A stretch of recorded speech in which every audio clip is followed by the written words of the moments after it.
Tonight, Governor Wike is our guest on the program. Governor Wike will be, by 2023, be serving out a two-term as governor of the South State. He's a lawyer and a member of the life bencher. He was a federal minister under the Goodluck Jonathan administration. He has also served as the local government chairman. Governor Nyesom Wike joins us here live in our Abuja studio. Thank you so much, Your Excellency, for joining us tonight. Thank you, Sharon. It's official now. You're running for president of Nigeria. Have you obtained the form now? Well, the expiration of the collection of form is on Friday, so you still have Tuesday, Wednesday, Thursday, Friday. So I believe, by the grace of God, from now to that time, the form will be obtained. Why do you want to become Nigeria's president? I want to become Nigerian president because, one, we're in problems. And I want to offer myself to the people of this country to solving such problems. Because I do know, as a man who loves this country, as a man who's committed for the development of this country, you can't be standing aloof. See your country sliding the way it's sliding.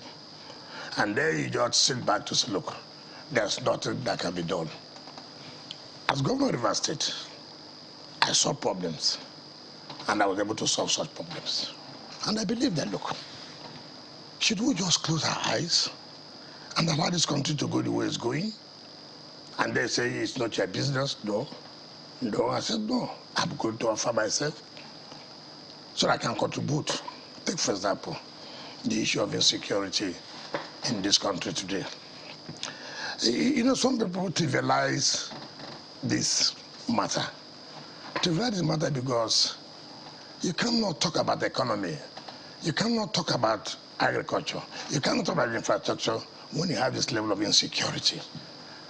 And so I believe that I have the capacity to take head-on this issue of insecurity. When I came to River State, at that time, along the road, you will see people have been kidnapped in the bus, 14 people, this militancy, kidnapping.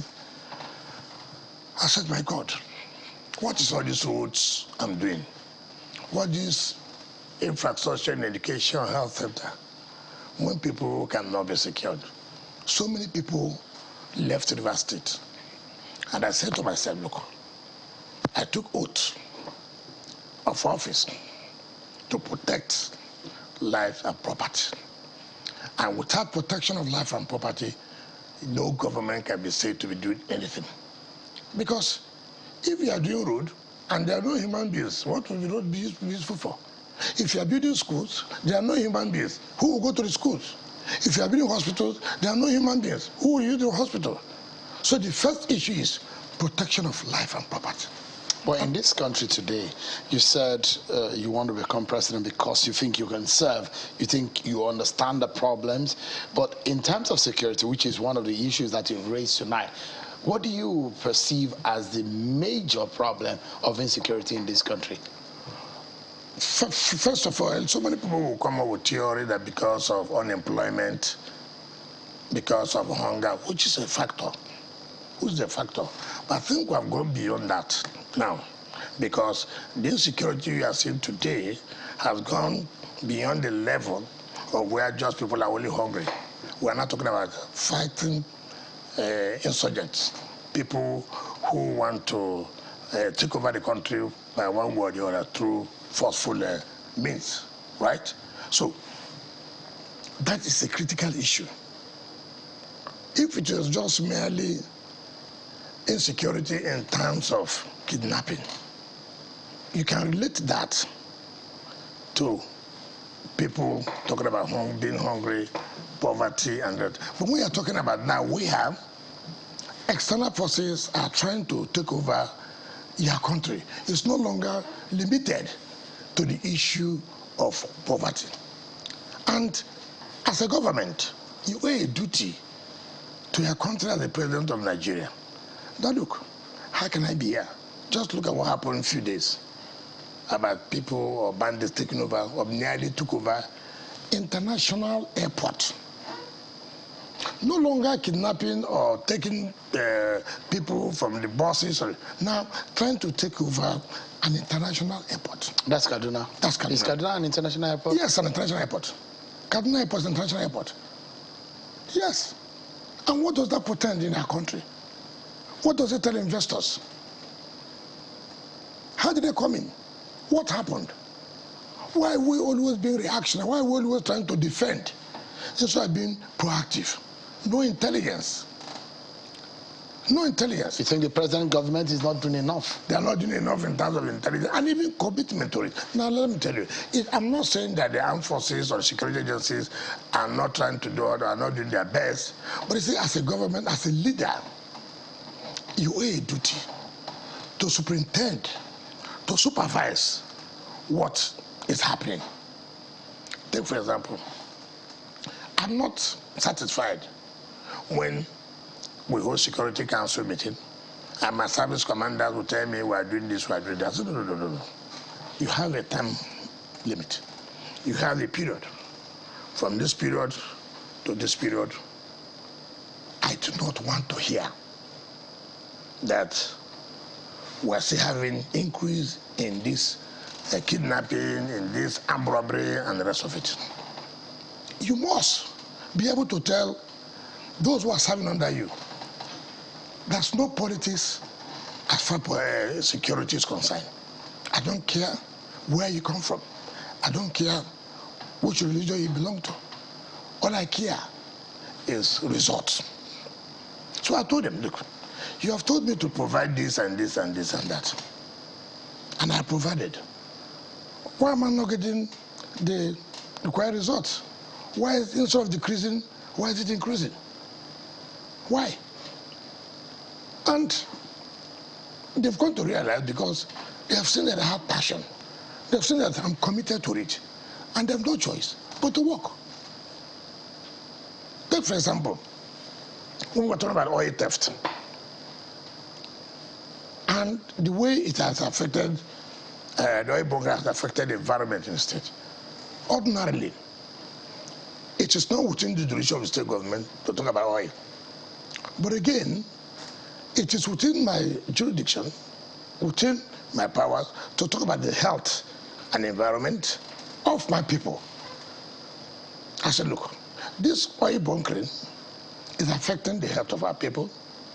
It's affecting the environment. Should I just fold my hands? I said, no. I have to lead the war. I have to go to it. I said, no, we cannot accept it. And I said, look, the communities, you come around, chiefs, youths, CDC, you cannot tell me that you don't know those who are involved in this. You cannot tell me you are seated there, every day you are seeing tankers moving. Therefore, Mr. Chief, Mr. CDC, Mr. Youth Development, all of you will be held accountable if I hear that this oil bunkering is still taking place in this community. So you will lead from the front, that's what you are saying? That's what I'm saying. I mean, the people must understand that, look, as the head, you are fighting against this, not merely coming on television to say I've directed the service chiefs. That is not it. You think that a president should go to the center of the action and take charge from there? First of all, if I did not go, I never even knew what called oil bunkering. Because you begin to imagine, what is oil bunkering? How did they do it? Right? So I had to go. And you saw for yourself? And I saw for myself. I said, my God, what is this? Where I saw more than 4 kilometers, pipes are laid, linking to the oil pipeline. You can't believe it. And that has given me the first impression. Oh, this is what's called oil bunkering. This is the way it is done. Not what I am told. Now I saw. First hand. Yes. So having seen. And now you have a solution. Of course. And then having seen it, I said, no, there's no way the communities are not involved. There's no way The security agencies are not involved. So you think that there are fifth columnists in the security agencies that's I mean, perhaps the reasons why the perpetration of this insecurity is going on? Now, Sean, let me tell you, there was a time that the chief of defense staff called the oil producing states to a meeting. The IG was there. Other service chiefs, security agencies were there. SSS, NIA, they were all there. And they're talking about how do we collaborate. In fact, the GMD of an APC was there. How do we collaborate? How do we work together to reduce, if not stopping, this illegal oil theft and oil bunkering? And for Christ's sake, I said, listen, the problem with Nigeria, we always hold meetings and meetings and meetings and meetings. And I told the chief of defense that she do tell herself a simple truth. He said, yes. Are you not aware that all of you are involved in this? Not you as a person. Are you not aware security agencies are involved in this? What is the sanction you have put in place if anybody is found guilty in this? Listen, as okay, take for example, we have our task force, and the soldiers or police are being confronted escorting tankers who are involved in this oil bunkering. And somehow they exchange fireworks, and then a soldier dies. What do? You now move the battalion to go to that community that the soldier was killed. You won't tell them why was the soldier killed. You won't tell them that. All you will tell the public is that a soldier was killed, and as soldiers we cannot accept that. But you refuse to tell them that a soldier was killed because he was escorting a tanker who was involved in illegal oil bunkering. And then the community of the task force of government resisted it. And in cause of that, there was a problem. But what you will tell Nigerians is that, look, we can't take it for you to kill a soldier. So I asked them, if you say today that this illegal oil bunkering will stop or will reduce, it will reduce. All you require is, look, security agencies be committed to say, look, we can't continue to it. If I'm the commander-in-chief, and I can tell you that, look how it's affecting the economy, look how it's affecting the economy of the country. I heard when Mr. President said the other day, giving a marching order to the Minister of Petroleum and this. How would they do it? Has it not been there for long? How would they do it?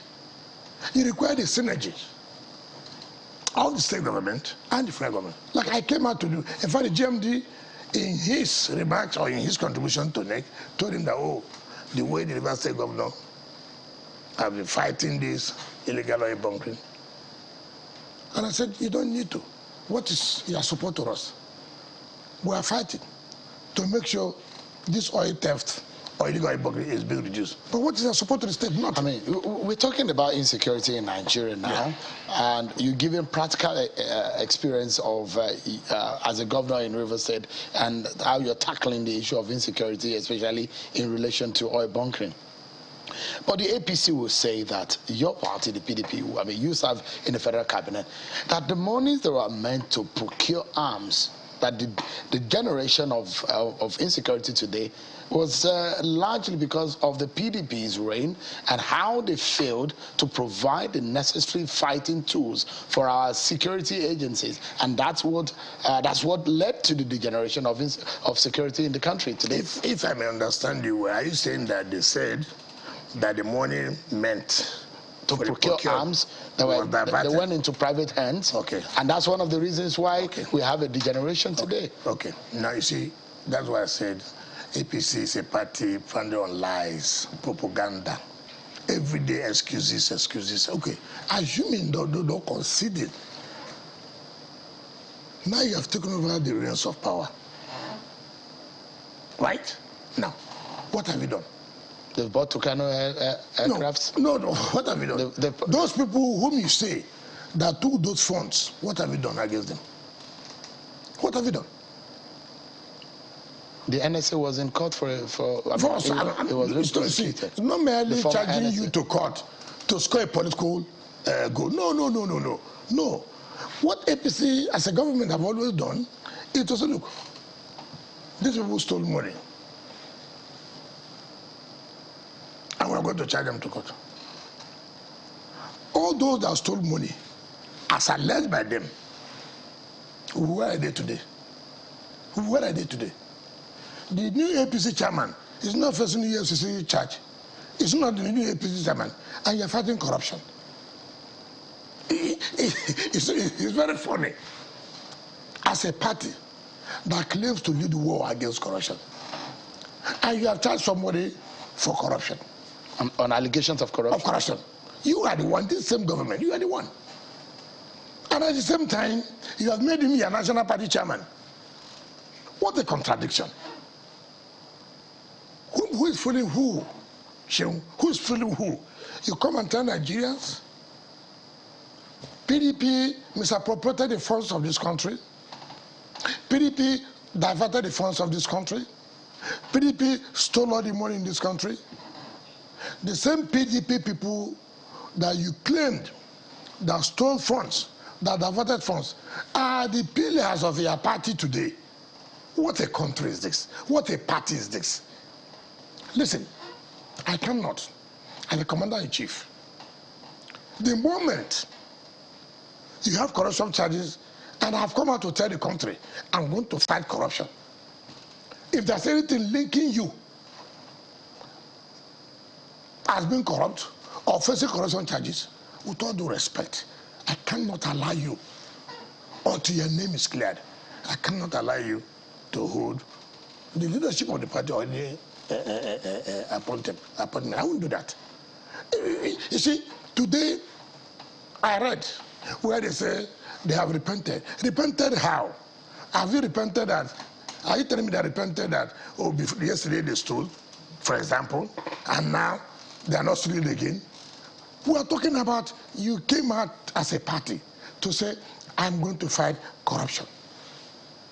And so you have been alleged to be corrupt, for example, and you have been charged to court. Yes, the law is clear until you are found guilty, but at least to show I'm serious in fighting the issue of corruption. So you have nothing to do in my cabinet until the court clears you. Yes, that is the only way you can give confidence to the people. The moral burden on the APC, but they have also said, look, for your party and what you have done for Nigerians, that you don't deserve to come back into power. Listen. I had what Lai Mohammed. That is the usual story. That's what we are saying. You said we are corrupt. That's what we are saying. You say we are corrupt, and therefore you are going to fight the issue of corruption. And Nigerians voted for you, and you have come in. And all those who are alleged to be corrupt are those in your government. I mean, it doesn't make sense to me. But does your party deserve, from the point of view of of Nigerians, yes. Does the party deserve to return to power? Certainly not. Your party don't deserve it. The party deserves to come back. Listen, compare. It's a simple comparative analysis. Compare. You think your party is better than the APC presently? The 16 years versus the 7 years of the APC. The issue is not about 7 years. The issue about the suffering, the insecurity of the 7 years is more than what we had in 16 years. That is the issue. It means that if we can suffer like this for these 7 years, what happens in the next 7 years? That is the truth of the matter. So you think? Are you telling me today, Shehu, you are telling me, you are asking me a question. Are you telling me today the level of poverty in this country today can be compared to when PDP was in power?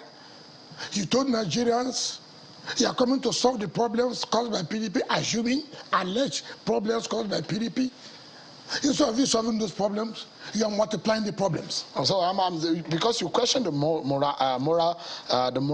or the morale of the APC, of governance, yes. And I'm asking, morally speaking, do you think that the Nigerian people would vote your party in 2023? Certainly, Nigerians have compared and seen that, look, we were thinking that these guys are sent. We didn't know that they have the worst record in life. You know, It's unfortunate. You know, Nigerians are such that things can sway them. In 2015, Nigerians were told all kinds of lies. Today, now the same Nigerians say, Haba, you have deceived us. We would have preferred to go along with PDP.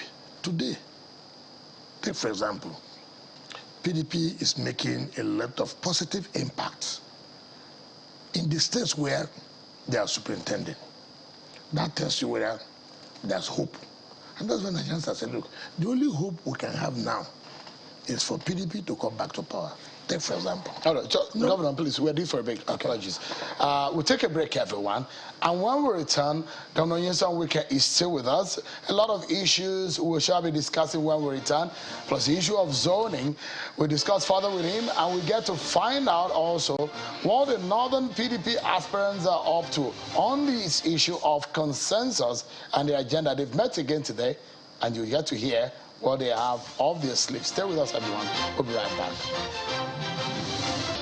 Thank you so much, everyone, for staying with us. Let's continue with our conversation with Governor Nyesom Wike of Rivers State.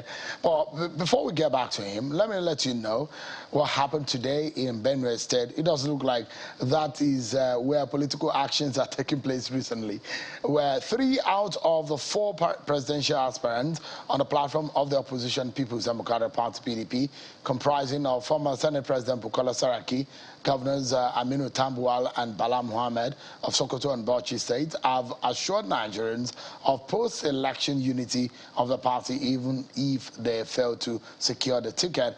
The former Senate President Bukola Saraki was speaking to journalists after their meeting on behalf of the 3 northern presidential aspirants who are speaking on consensus, and said they've paid an advocacy visit to Governor Samuel Otom in Benue State in Makurdi, the state capital. Former Vice President Atiku Abubakar, we were being told, has been contacted on the ongoing arrangement for a united front against the APC-led government. Well, that is the update coming from Benue State as far as the northern aspirants in the PDP are concerned on the issue of consensus. Let's get back to Governor Nyesom Wike. Okay, take a listen to former Senate President Bukola Saraki. Our apologies for that. We'll get to that soundbite in a bit. Governor, you heard the plan. Perhaps we should allow you to land on that thought because I broke into your line of thought before we went on that break. Would you like to land on that thought? I was talking about the morality of your party wanting to come back to power. I mean, the APC will say Nigerians rejected your party, and twice Nigerians voted against your party as far as the results were concerned, voted Muhammadu Buhari, and they promised again that in 2023 they will beat your party again. So it's most unfortunate. Yes, there's nothing wrong that Nigeria believed in the lies that were the APC told in 2015. And Nigerians have now seen that, look, we thought that what we were told, that they were serious. We thought they said PDP diverted funds. We thought that they have an idea to prove better the economy as better than what it was. But we have now seen, no, they deceived us. They just wanted to acquire power. They wanted to be in power. And we have given them, we supported them, thinking that they have something to offer. Today, where is the position of Nigeria? As at the time they took over power, what was the exchange rate?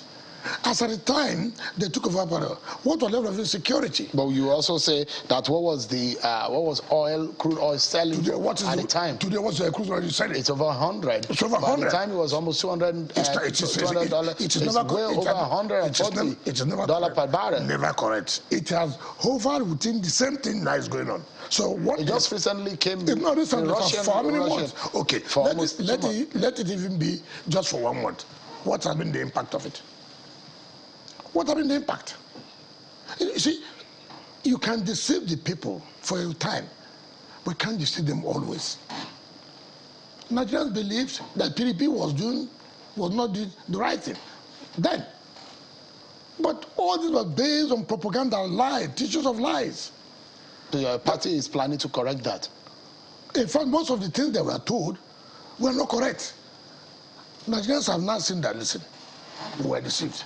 And that's why I say, in Nigeria, politics, propaganda, nobody wants to tell you the simple truth. And that is what some of us are different, that we must be able to tell you the truth. You told Nigerians, the situation today, what I mean today, as of 2015, we can't continue with that. This government must be thrown away. And Nigerians believed you. Now Nigerians gave you the opportunity. Now see where you have kept Nigerians. Worse than the situation then. And I just look, we can't continue with this one. This PDP far much better than what we're seeing today. All right. Let me allow you to listen to, because this is another conversation I'd like you to take on. The former President, Senate President Bukola Saraki in Benue earlier today on the issue of consensus. The more we meet, the more we continue to share our views about the importance of the unity of our party, because we believe it's only PDP that has really the solutions to help us get out of the problem we're in this country today. And it's important as stakeholders, key leaders of this party, that we're seen to be united. Some of the decisions we've taken today also is that we're going to embark in reaching out to other aspirants. We had already, of course, identified senior leader of the party, the Waziri, and also other aspirants across the country, and also stakeholders, some of their former colleagues and governors also we're going to reach out to, all part of this process of bringing us together and uniting the party. Heard the former Senate President Bukola Saraki there. The party has been talking about zoning, and there's a lot of debate within the PDP in relation to zoning. First and foremost, let me get this clarity, because I know yourself and the governor of Sokoto are very good friends. You supported him around this time 4 years ago for his presidential ambition. What happened? He's still my very good friend. In fact, 2 days ago we spoke. In 2018, 2019 presidential election, everybody in this country knew my position. I was the brain behind. I supported Tambawa because we zoned it to the north. In 2017, all of us agreed that this should be zoned to the north. And that was why nobody from the south collected for that election. And I have no regret. I have no regret. What I do not like is people to deny that there should not be zoning or there's no zoning. That is what I don't like. I cannot, because of my aspiration, deny certain things that had happened, certain things that were agreeable. And it is very clear in the Constitution. For me, I'm not running for presidency just merely because of issue it will be zoned to the south. No. In terms of performance, capacity, I have it. Who can face APC in this election? I do think I do have that. But the point is that you must also say the truth. The provisions of our Constitution is clear. The general provision under Section 7, subsection 3C, said there should be rotation of party offices and elective office. There shall be rotation. The founding fathers of the party, they know the complexity. They know the diversity of this country. They know that. And they made sure that for equity, for fairness, for justice, this should be done. Clearly written.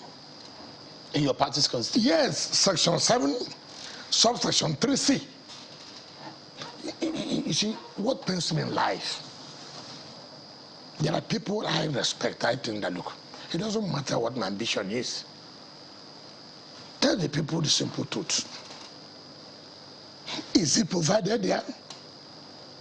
Yes or no? Tell them the truth.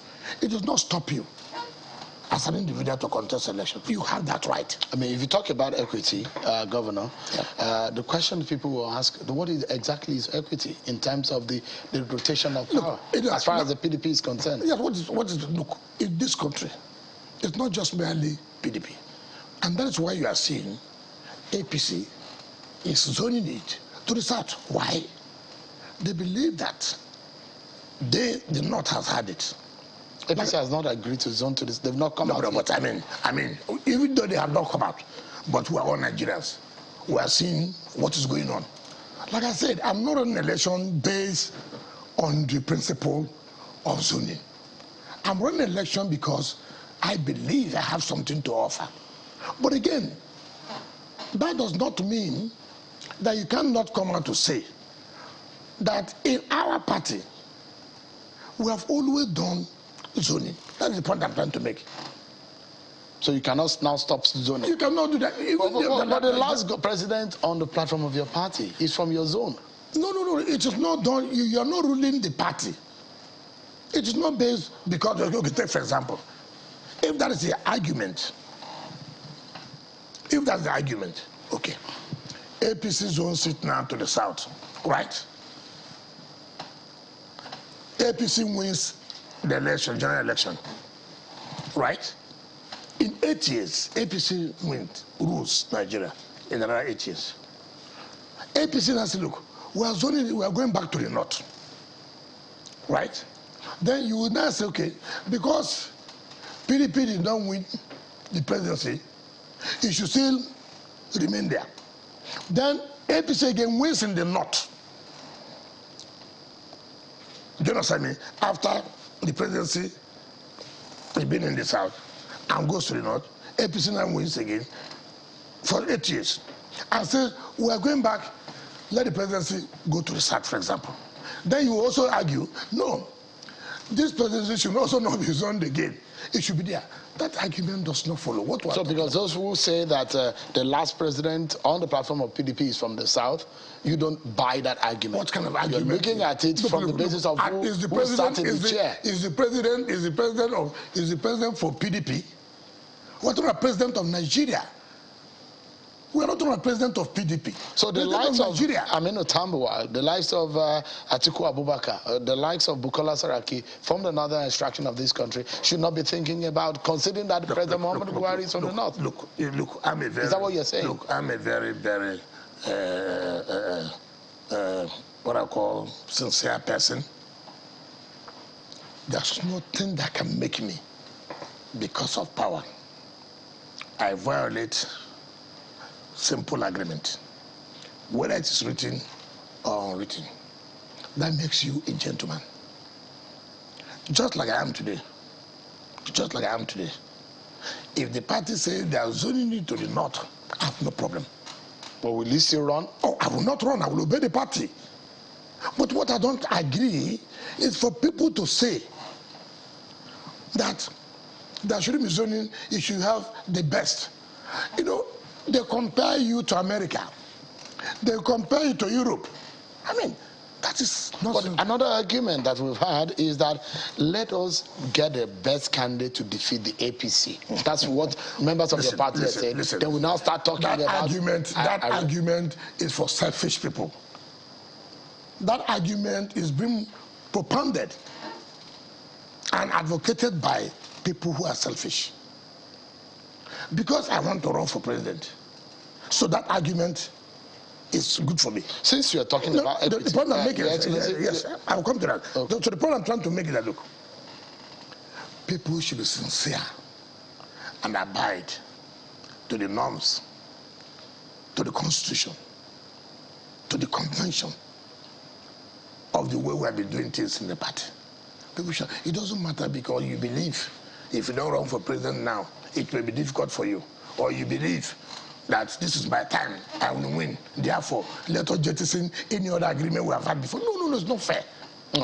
I'd like to ask you, since you're talking about equity, a lot of people will say, oh, you've had a South person, run the affairs of this country before, in terms of equity, 5 years for Goodluck Jonathan.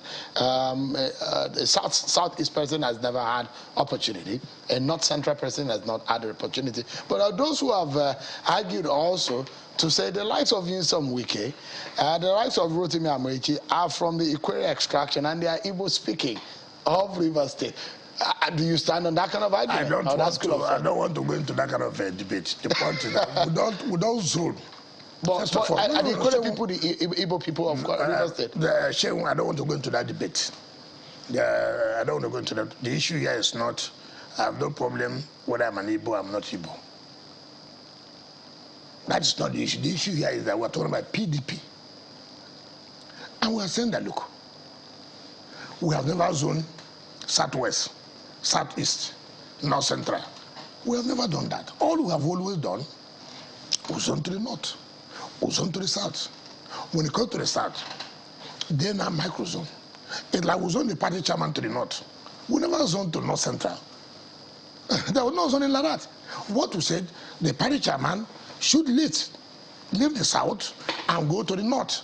And in the North, then a micro-zone to the North Central. So it is left for those in the South, for example, assuming that it's okay, it should come from the South. We cannot see can a Southern candidate of the PDP win for the PDP in this coming election? What does that mean? That's an argument people are making. Argument by who? That if the APC puts up a Southern candidate, yes, can a PDP Southern candidate match an APC Southern candidate? What kind of that to be very unfair for anybody to even. No, those are the arguments the members of the party are putting up. Who are those? Let them show me the result from their states. Let them show us the result from their state. Look at the last election in 2019. Who are those that gave PDP the vote? You see, it is easy for you to come up to begin to put arguments that you know you cannot defend. So, look at the last results in 2019. Look at the results. Show us which of these ones brought the results. Take for example in my own state, APC never had 25%. Yes, it's true. I gave my state gave the highest vote as far as PDP is concerned. We did that in 2015, since 1999. So if anybody does that or anybody says that, that will be very much unfair. Let me, so you're ready for whatever the party, the zoning committee comes up with, you're ready for it, and you abide with it? For me, that's why I've never left this party since 1998. Every decision must not be good to you.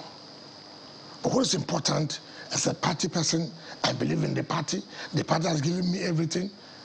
I won't because of the decision, therefore I leave the party. I wouldn't do that. But you stay and give it a good fight this time around. When I supported Tambawa, he lost. I came out, I challenged any state, any governor that would say supported Atiku more than me. You see, it is your belief in the party. I have no other place, I have no other party to go to.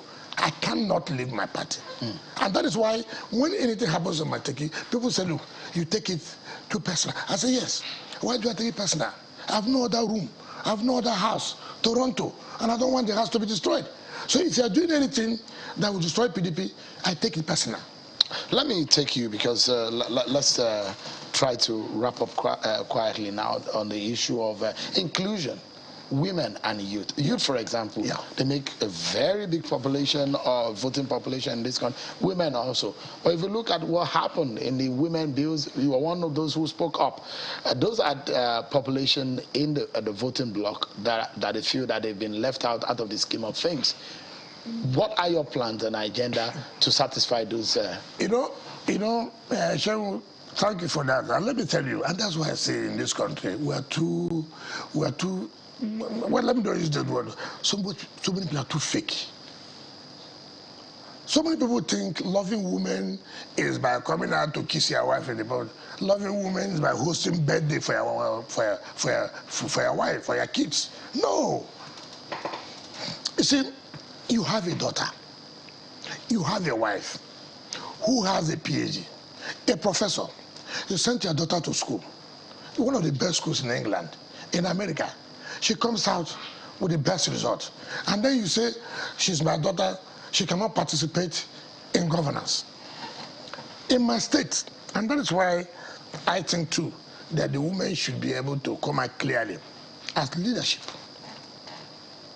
APC has no room for women inclusion in politics. Forget this, you are seeing them on television bringing women to talk. It's not correct. Now let me tell you something.